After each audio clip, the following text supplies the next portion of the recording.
Ito na guys, magbabayo na tayo guys. Ito lang ako nagbayo sa ano guys, sa labas kasi mainit doon.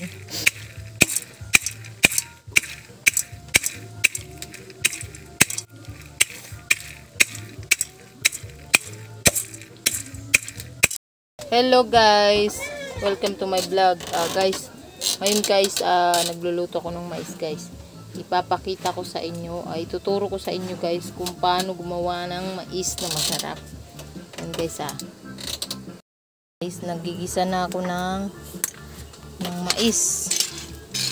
Kailangan maging ano to siya guys.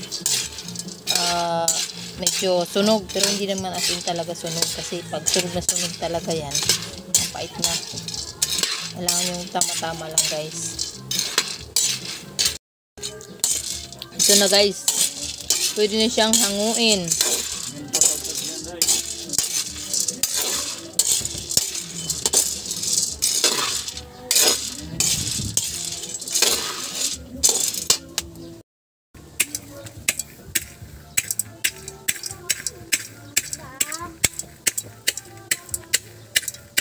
Ito na guys ang pagbabayo ng ano guys, mais.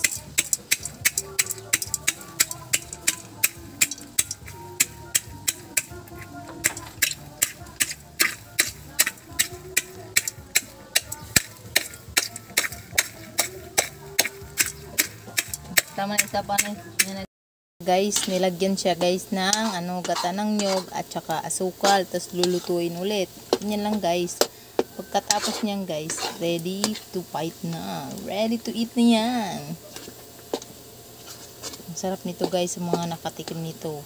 Sigurado kung alam nyo kung gaano ito kasarap, diba? Sa mga masisipag lang na mga lola to ang mga nakakain. Yung mga hindi masisipag na lola, hindi pa nakakain. Joke.